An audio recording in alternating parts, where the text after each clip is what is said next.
Assalamualaikum warahmatullahi wabarakatuh. Bismillahirrahmanirrahim. Alhamdulillahillazi khalaqal insana fi ahsani taqwim. Asyhadu an la ilaha illallah wahdahu la syarikalah. Wa asyhadu anna sayyidana Muhammadan abduhu wa rasuluh la nabiyya ba'dah. Allahumma salli wa sallim ala sayyidina Muhammadin wa ala alihi wa ashabihi rasulillahi ajma'in, amma ba'du. Rabbi shrah li sadri wa yassir li amri wahlul 'uqdatam min lisani yafqahu qawli. Subhanaka la ilma lana illa ma 'allamtana innaka antal alimul hakim. La haula wa la quwwata illa billahil aliyil azim.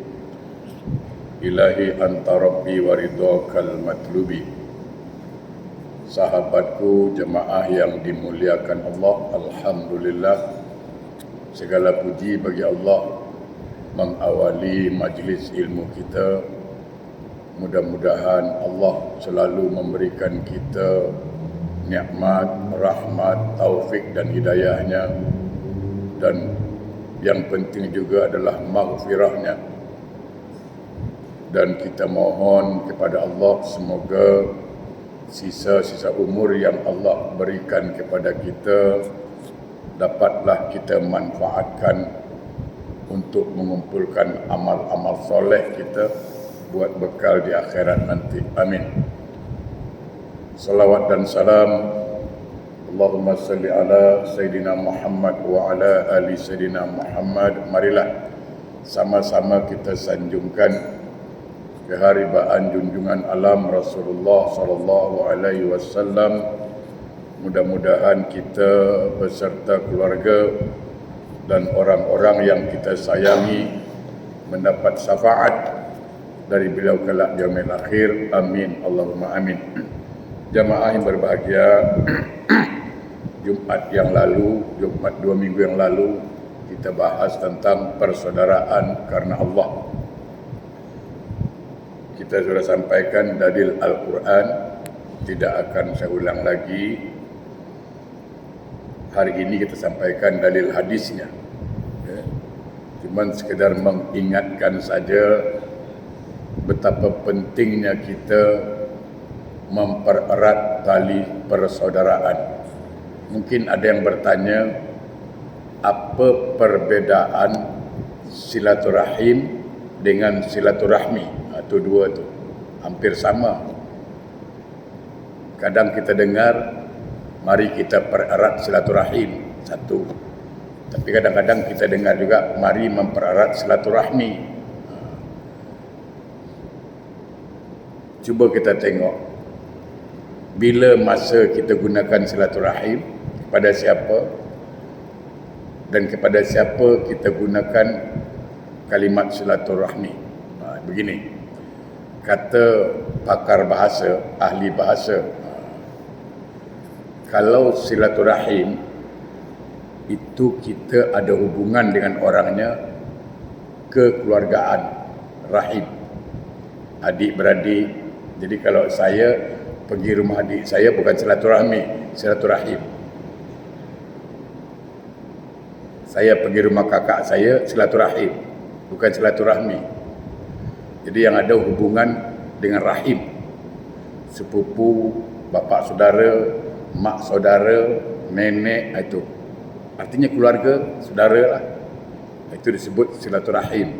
Kalau silaturahmi ini tidak ada hubungan dengan rahim. Jadi saya pergi rumah Tuan Haji Zainal, bukan keluarga, kawan, silaturahmi.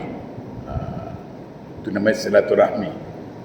Saya nak pergi rumah Sianu, saudara, bukan, kawan baik, kawan kerja, itu silaturahmi. Jadi silaturahim itu adalah untuk orang yang memang ada hubungan keluarga. Kalau silaturahmi itu hubungan sesama Islam, bukan dengan keluarga. Itu menurut ahli bahasa, wallahu a'lam. Jemaah yang berbahagia, mari kita renungkan satu ayat Al-Quran dalam surah Al-Hasr,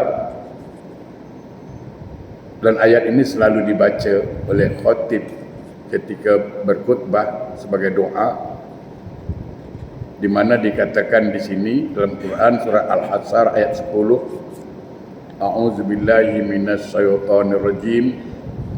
Wallazina ja'u min ba'dihim yaquluna,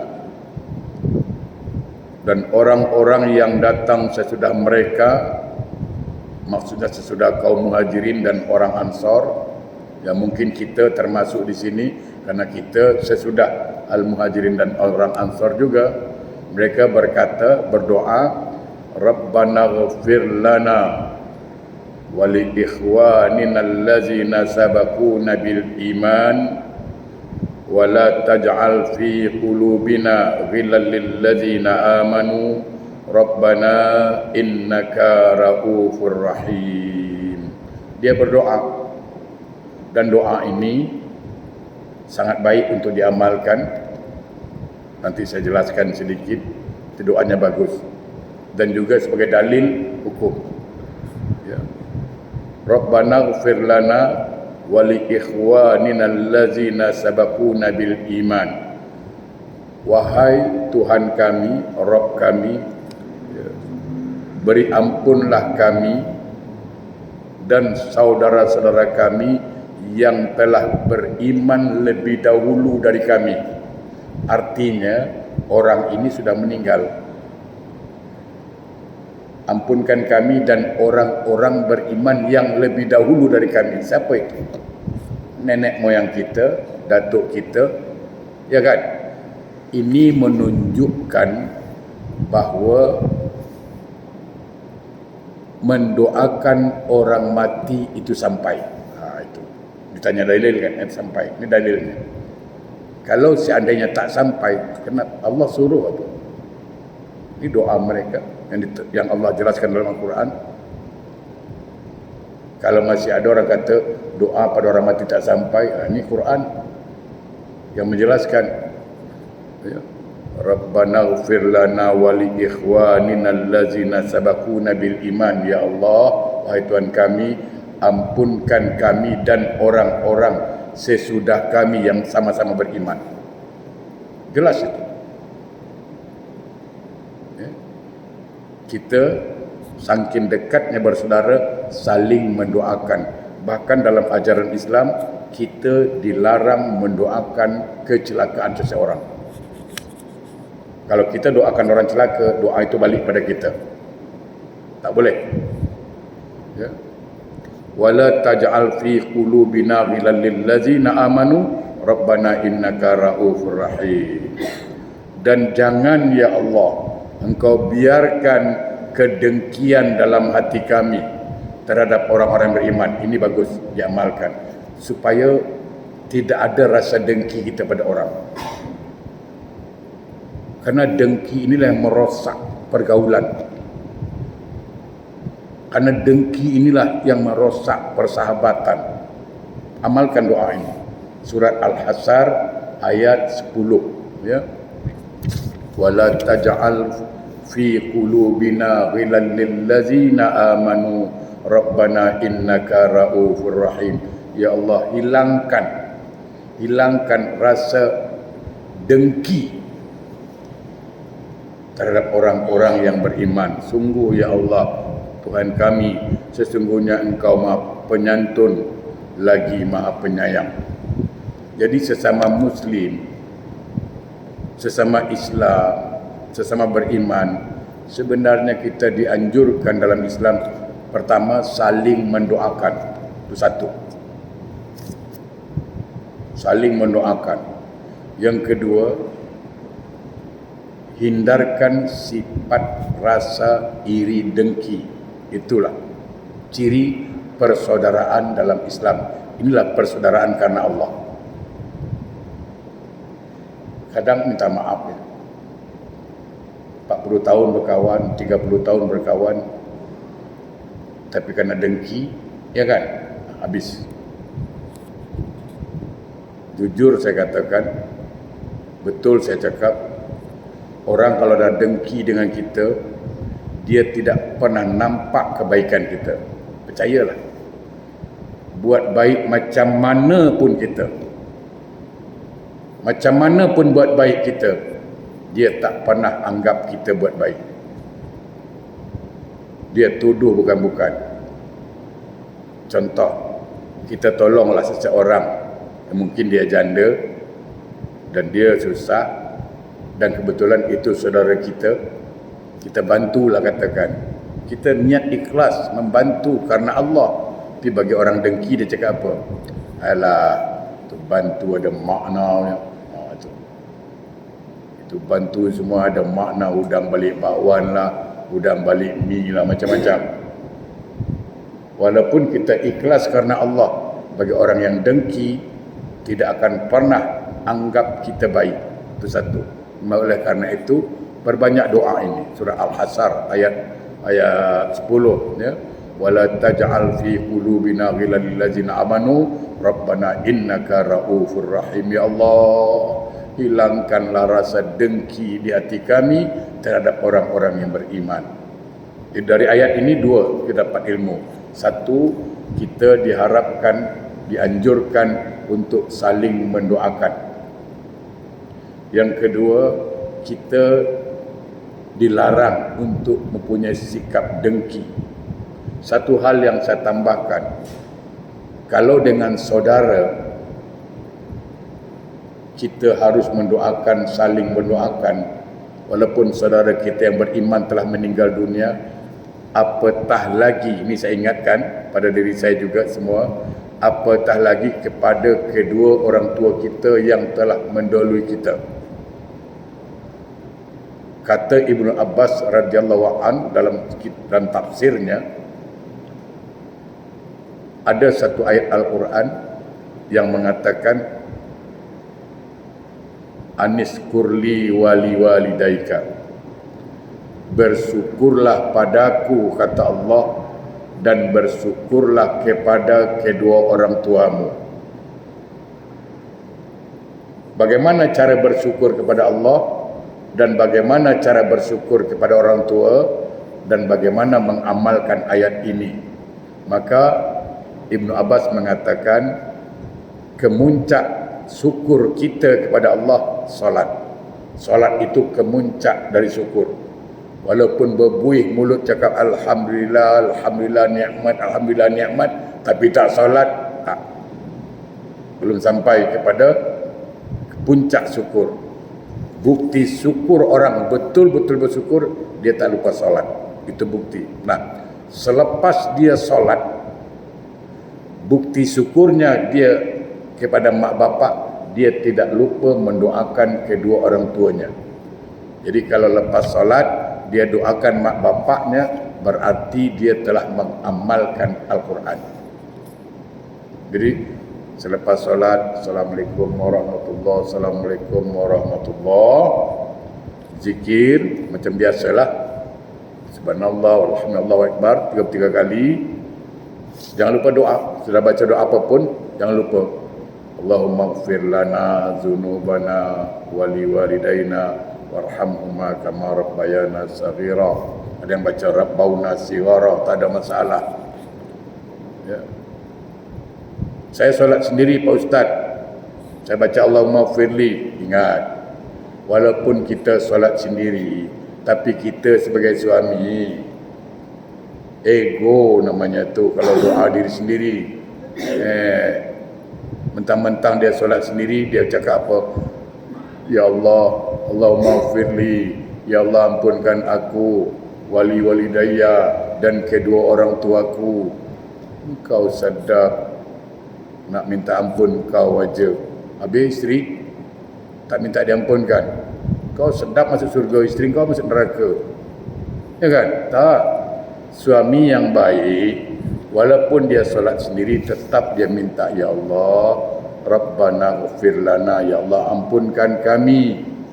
Siapa kami di sini? Aku, isteri aku, anak-anak aku. Itu dia. Jangan Allahumma ighfirli, Allahumma ighfirli juga walaupun solat sendiri, ya. Jadi sebagai seorang anak, selepas solat dia tidak lupa mendoakan kedua orang tuanya. Okey. Sahabat yang berbahagia, ada sebuah hadis. Hadisnya muttafaqun alaih, artinya diriwayatkan oleh Bukhari Muslim, di mana dikatakan dari Ibnu Umar radhiyallahu an bahwa Rasulullah sallallahu alaihi wasallam bersabda, al-muslimu akhul muslim, al-muslim akhul muslim.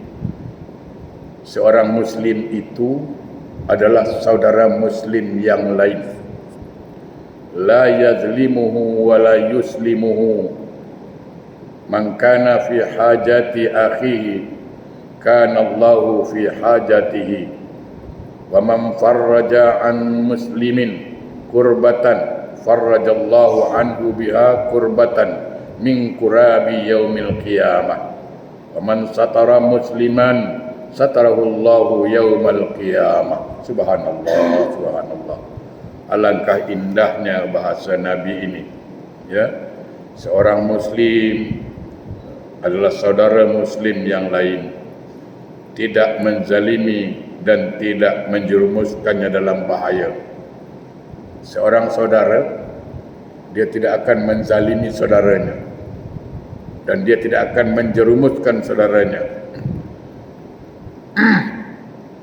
Barang siapa membantu keperluan saudaranya, maka Allah akan membantu keperluannya.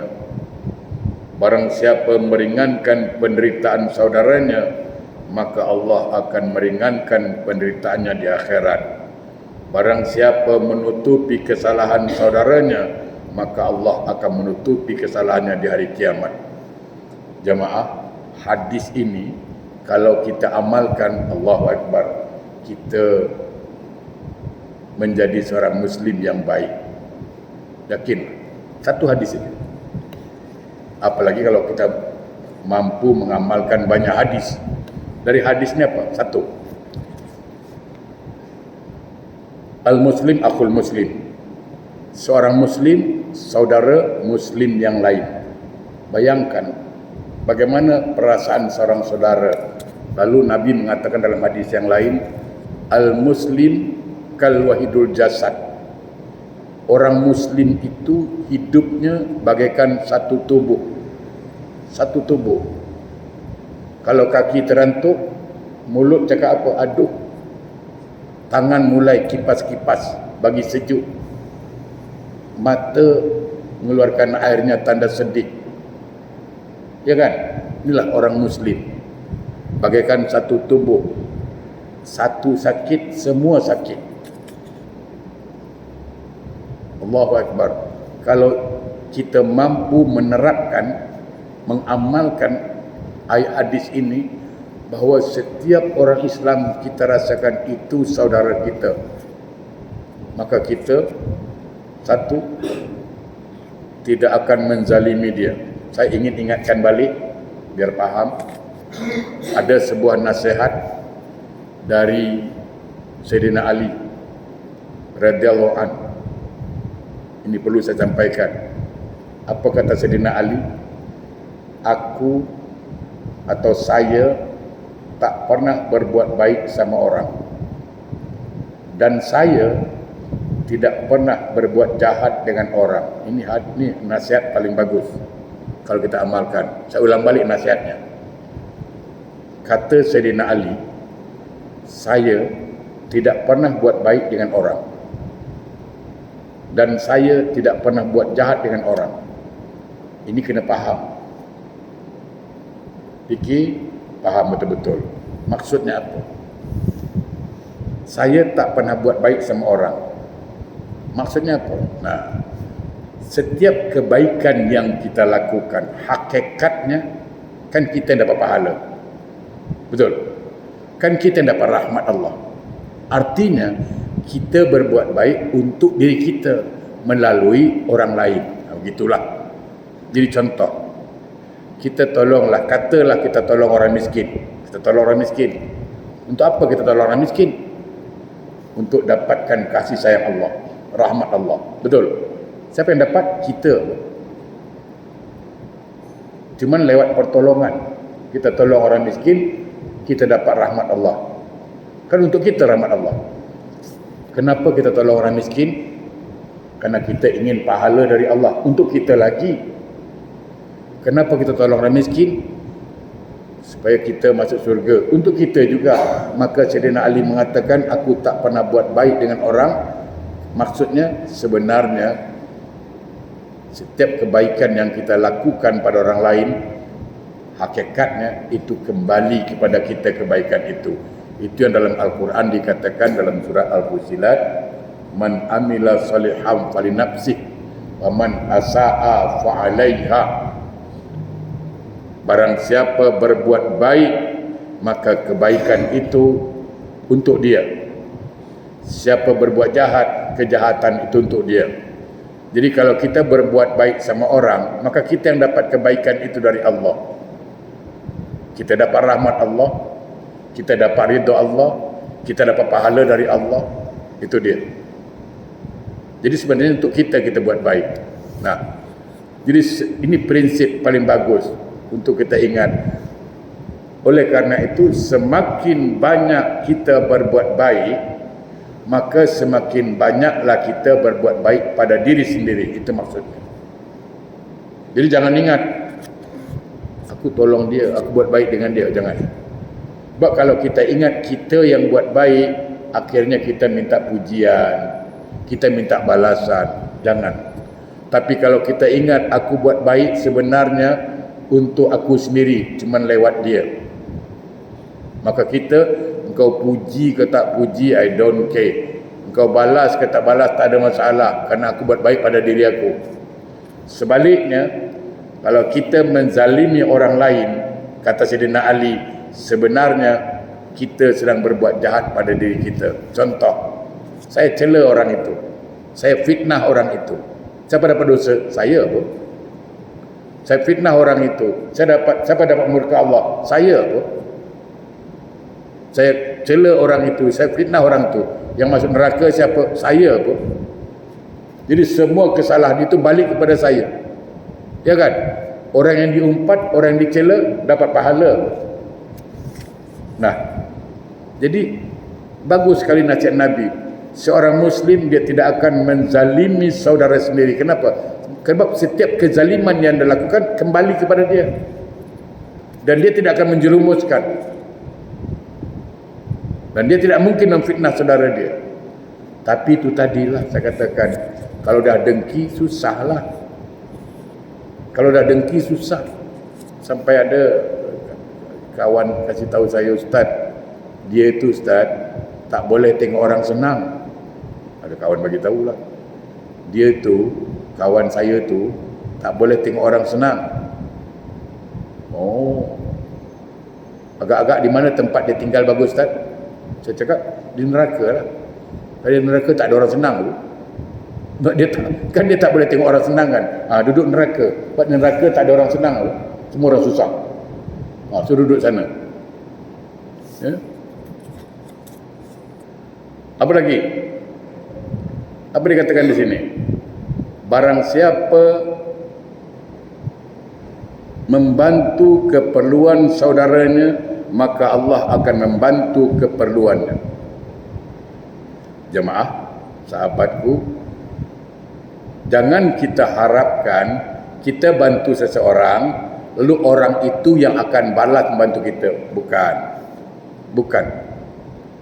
Kadang kita bantu orang ini, nanti orang lain yang bantu kita. Gitu. Kadang kita tolong orang ini, bukan mesti orang itu yang tolong kita balik, tidak. Nanti Allah satu saat, satu ketika, dia kirim orang bantu kita. Jadi siapa yang suka meringankan, membantu saudara seorang Muslim, dia susah dibantu, terutama saudara sendiri, maka Allah akan bantu dia.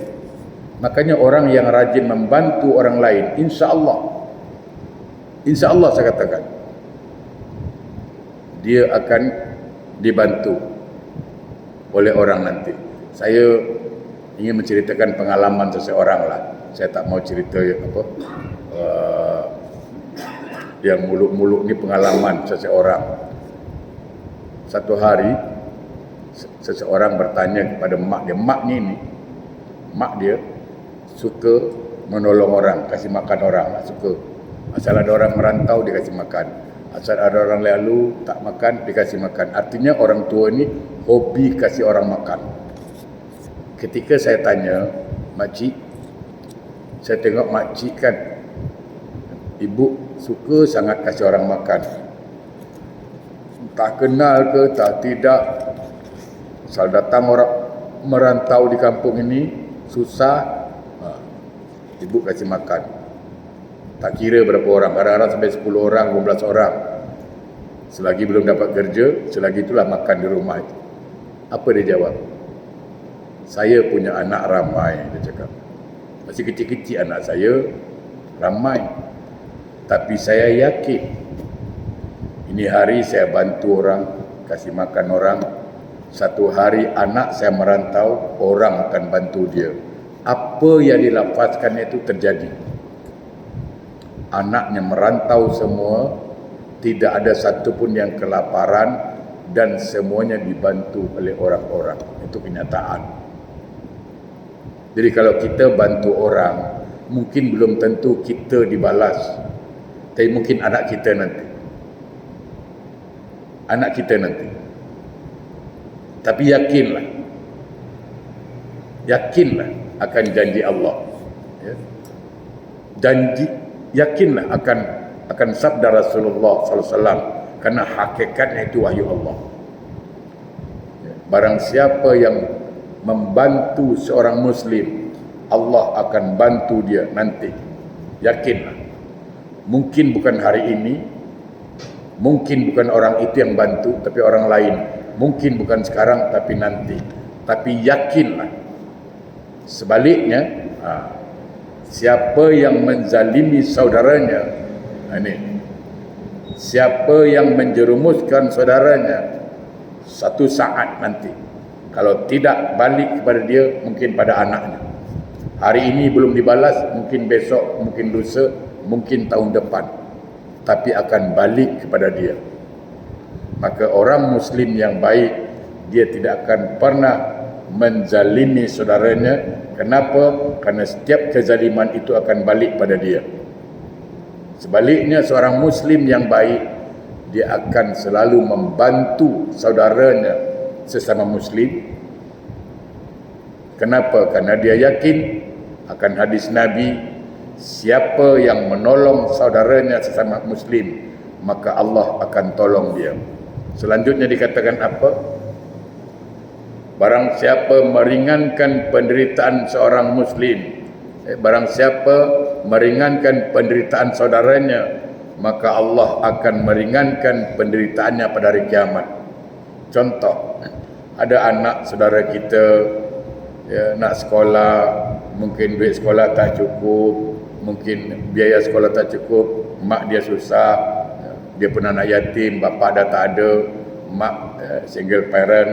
Okey, kita bantu meringankan beban mak dia, maka Allah akan bantu kita meringankan beban kita. Yakinlah.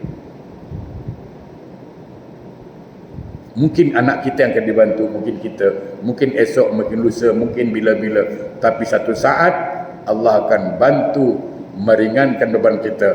Bukan setakat di dunia, sampai di akhirat. Di akhirat pakai banyak beban kita nanti. Dan barang siapa menutupi kesalahan saudaranya, maka Allah akan menutupi kesalahan dari kiamat. Jemaah, tidak ada orang yang tak ada salah. Tak ada orang yang tak ada aib. Semua orang ada salah, semua orang ada aib. Ya. Pepatah Melayu kata apa? Tak ada gading yang tak retak,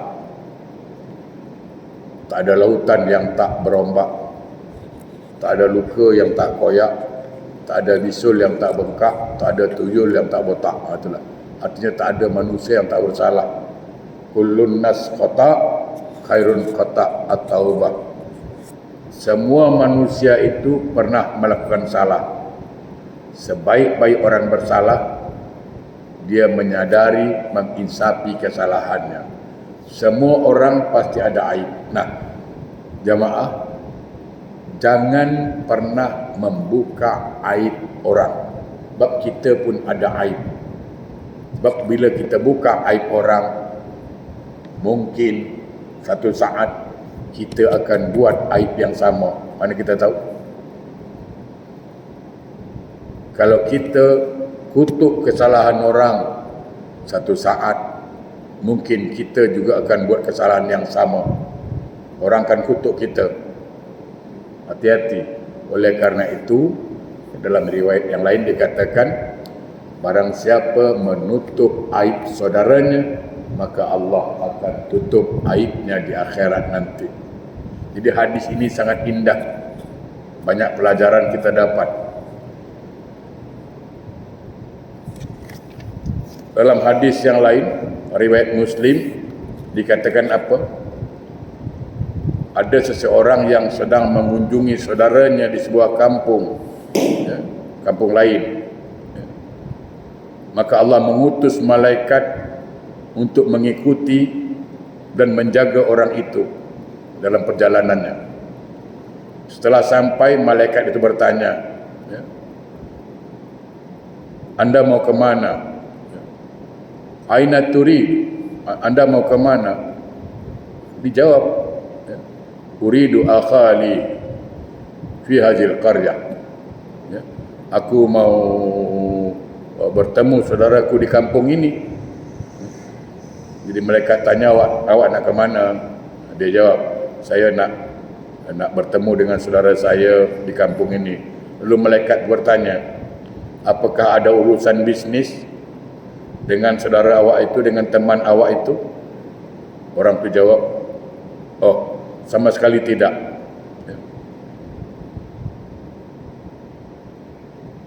Sama sekali tak ada. Saya hanya ingin bertemu dengannya kerana saya mencintainya karena Allah. Jadi dia datang jumpa saudaranya, dia jumpa kawan dia betul-betul karena Allah. Maka malaikat menjawab,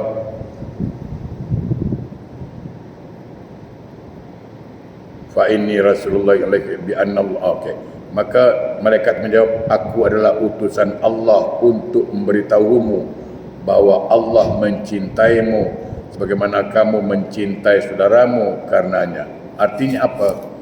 Ketika kita mengunjungi saudara kita, apakah saudara dalam arti kata satu rahim, apakah saudara famili, atau saudara sesama Muslim, tapi ingat, kita datang karena Allah, bukan karena urusan lain.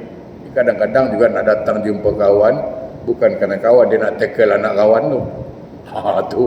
Itu bukan karena Allah, itu karena minat, ya kan? Dia baik dengan orang tua tu bukan karena Allah, karena ada anak dia gadis lawa, itu cerita lain. Itu tak masuk dalam hadis ini. Jadi dia datang betul-betul karena Allah, maka Allah akan mencintai dia.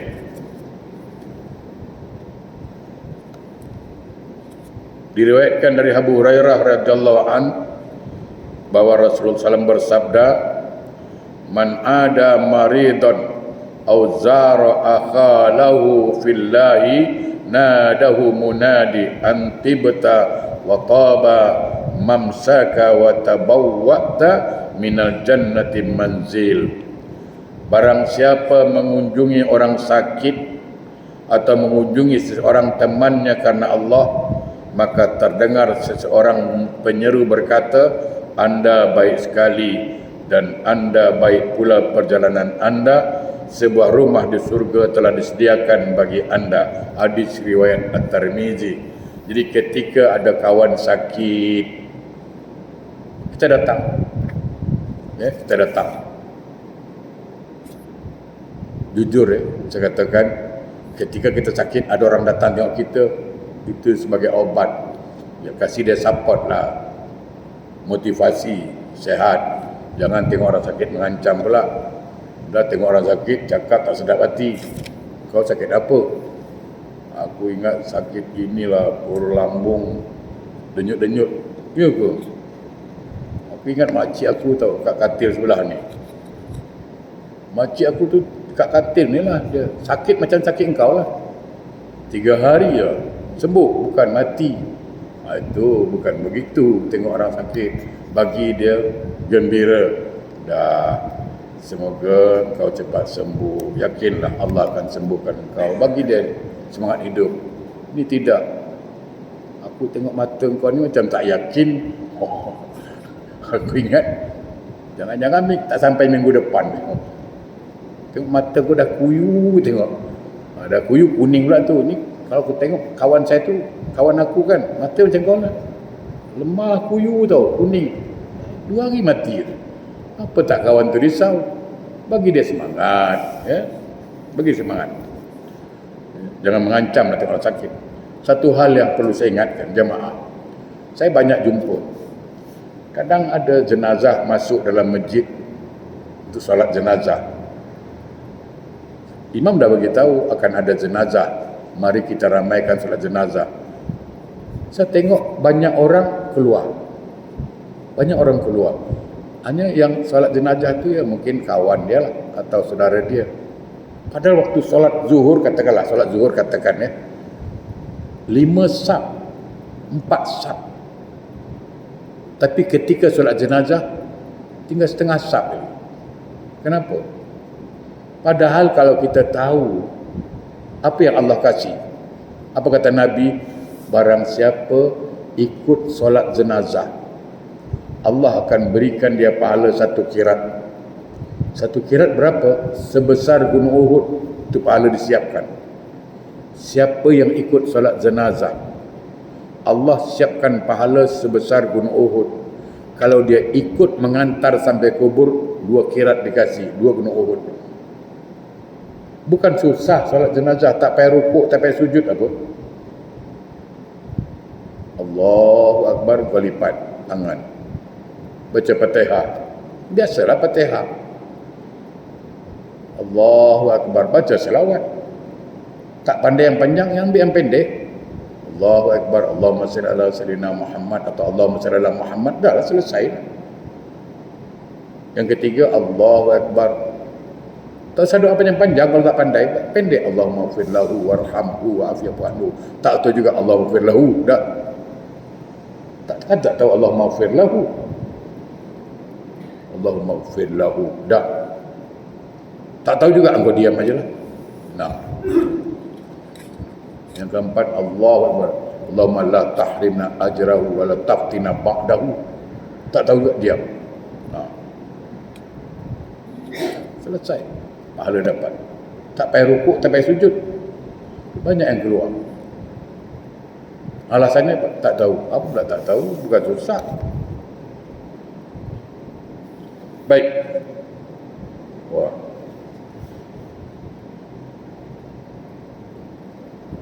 Jemaah yang berbahagia, sebagai penutup, seseorang itu, kata Nabi, tergantung siapa temannya. Seseorang itu tergantung siapa sahabatnya. Oleh karena itu, kita mesti bukan hipokrit, bukan sombong, bukan ego. Bukan kita pilih kawan. Bukan.